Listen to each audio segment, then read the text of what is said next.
Welcome everyone. I hope everyone is doing great in their life, also with Java. So today we are going to start with Java constructors. Okay, so by this point of time, we have gone through our what is Java, what are the features of Java, components of Java, classes, objects, simple Java program, data members, finals, constant data members or variables. So now next thing which we have to go through is constructor. So if you remember in our last class when we were talking about classes and objects, and there I have told that from one class you can have a multiple objects. Class is just a blueprint and object is the physical entity of that class. Okay, so now if you have gone through my previous video, if you did, then you must know that how we can create an object. So this highlighted piece of code explains how we can create an object. So in this procedure, if you can see here, we are using a new keyword and we are using an ID card constructor. We are using a constructor of class ID card to create an object. So we need to know what is constructor and how this is going to help us to create an object or to initialize an object. Okay. So constructor, first of all, constructor does not create an object. Okay. Constructor just initializes the state of an object. The object is created at runtime by JVM. Okay. So make sure to note this point that the object is only created by JVM at the runtime. Object is not a compile time thing. It is created at runtime and it is stored in heap memory of JVM. Okay, there are different memories which JVM has, but the object all the objects you create, it goes into the heap memory. Okay, so now what is constructor? So if I tell you constructor, by definition, I can just tell you that constructor is a special type of method. It actually is a method. It is a special type of method which is used to initialize the state of an object. So when you create an object, you need to initialize it with some values. Okay. So for example, if I write a code here, 1 minute, let me, so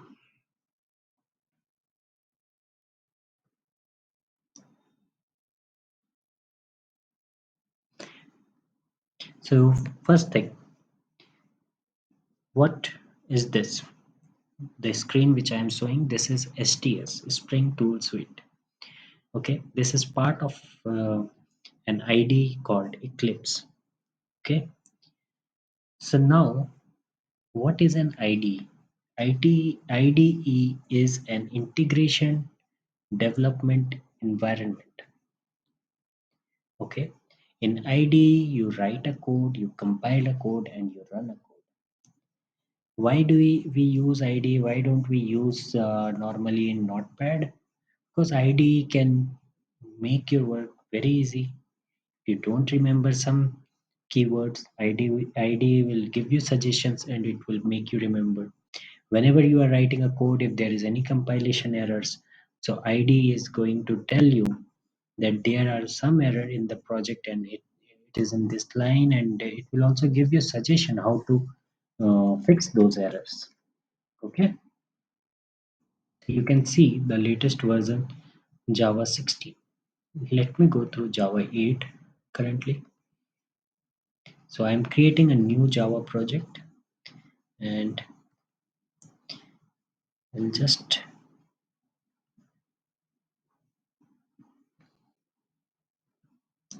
so in the new Java project, if you go to SRC, SRC is nothing but source. new class. I want to create a new class. So I'm creating a class called ID card. Okay. Now let me close the other.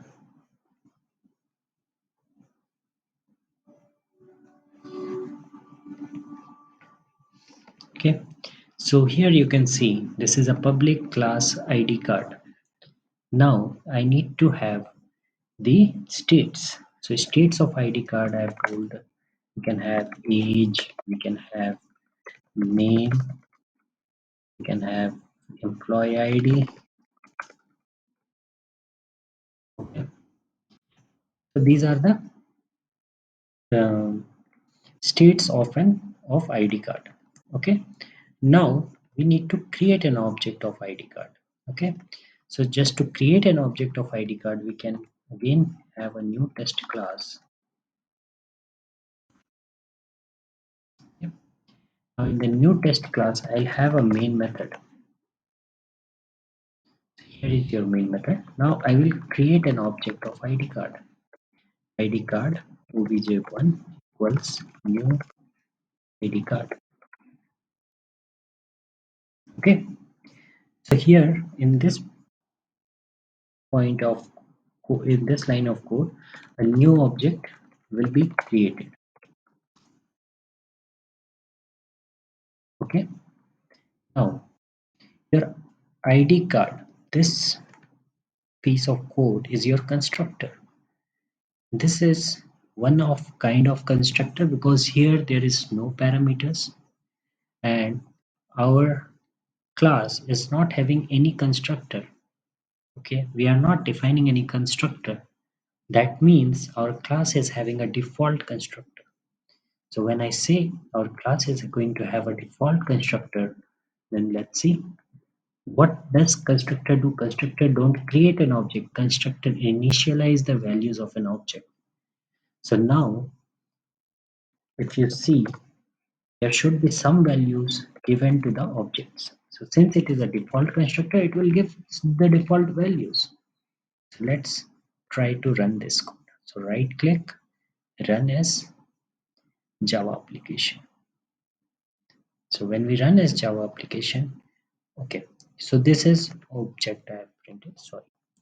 Now let's see what is age. I want to know what is name.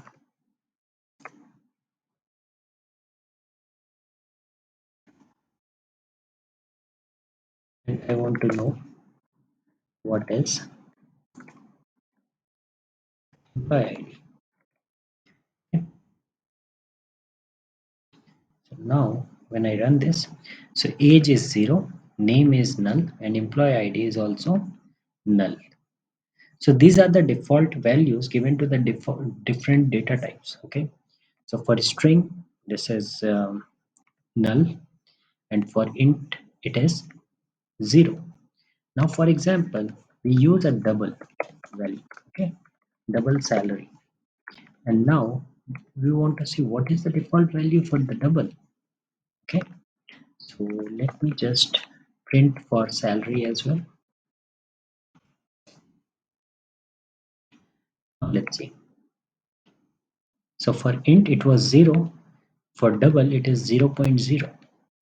Now for example, let's have a boolean condition as well. Boolean is permanent, whether it's a permanent employee or not. Okay, now let's see what is the default value for a boolean. Okay. So default value for a boolean literal is always false. Okay, so this is our default constructor. Okay, this is by using a default constructor. If there is no constructor in your class, JVM will have its default constructor and it will initialize it with the default values. Okay, so now when I go through this line of statement, so there are two different types of constructor in Java. default constructor and custom constructor. Default constructors are created by the JVM, and if and only if there is no custom or user-defined constructor is defined, every class has a constructor, and a class can have n number of constructor. So default constructor is only when you did not define any custom constructor. Okay. Then what is custom constructor? Custom constructor is what you define. Okay. So let me define a custom constructor for this case. Okay. Now I can have one custom constructor here. Now in the custom constructor, what I will do that I'll pass the values here itself. So age, comma, string, name in the string, emp id, comma, double salary, boolean is permanent. Okay, and then we can initialize it with a this keyword, this dot age equals age. Now when I put this dot age equals age, what does it mean? It means this age equals the age which is coming in the argument. If you see me, if I click here, it will point to this. This means the instance members of this class. This dot name equals name. This dot empid equals empid. Similarly, this dot salary equals salary. Similarly, this dot is permanent equals is permanent.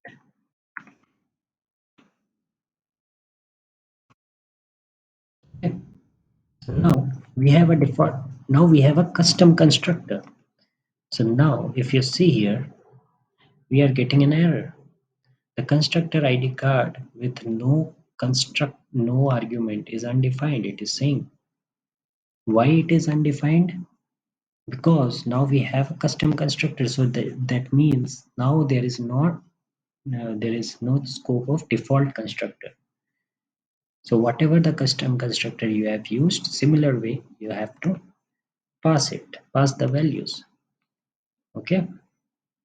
So now if you see here, I need to pass first age. So suppose I pass age as 27. Then I need to pass the name. Suppose I pass the name as Nathan. Then we need to pass the employee ID ABC123. Then we need to pass the salary. So 20,000.0, 2000.0. Okay, is permanent. Pass it as true. So if you see now, the error has gone. Now if I run this, so you can see the values. Age is 27, Nathan, ABC123 is employee ID, salary is 2000, and true. So this is how we use custom constructor.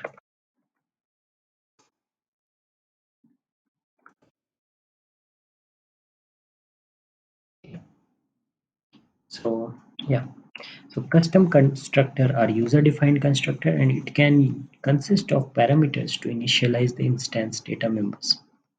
If you see here, class ATM. ATM has a bank name as a constant data member. Then a custom constructor is there to initialize this. Okay, here we have not used this because bank name is with capital B and here bank name is with small b, so these both are different, so no need to use this over here. If you use this, then also not an issue. Okay, so this was about what is constructor and what are the different types of constructor. Now what is constructor overloading? So overloading means when in a particular class there is more than one constructor, but these constructors should have a different sequence of parameters, okay, either based on data type, sequence, or maybe number of parameters is lesser in some and more in some other, then we call it as a constructor overloading.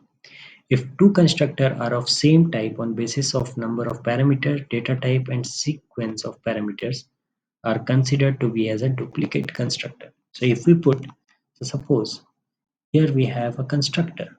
Now similarly, if I put a different constructor here with same thing, we will be getting an error as duplicate method ID card. Why it is saying method? Because constructor is also a special type of method. Now, if I remove one of this, if I change the number, so if I don't remove also and if I change the sequence, so from here I put it here, errors, because the sequence is changed. Okay, so now we can say it as constructor overloading because in a particular class ID card we have two different constructors.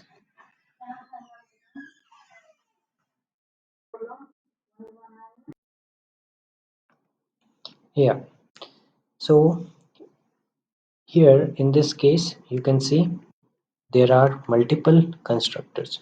So if you want, you can have just a normal constructor without any parameter also.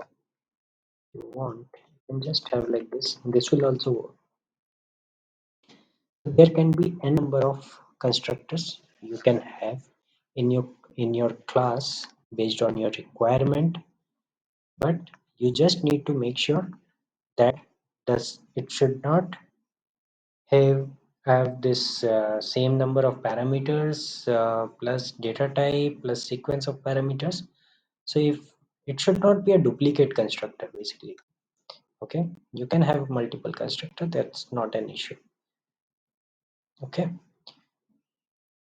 and here you can find the this keyword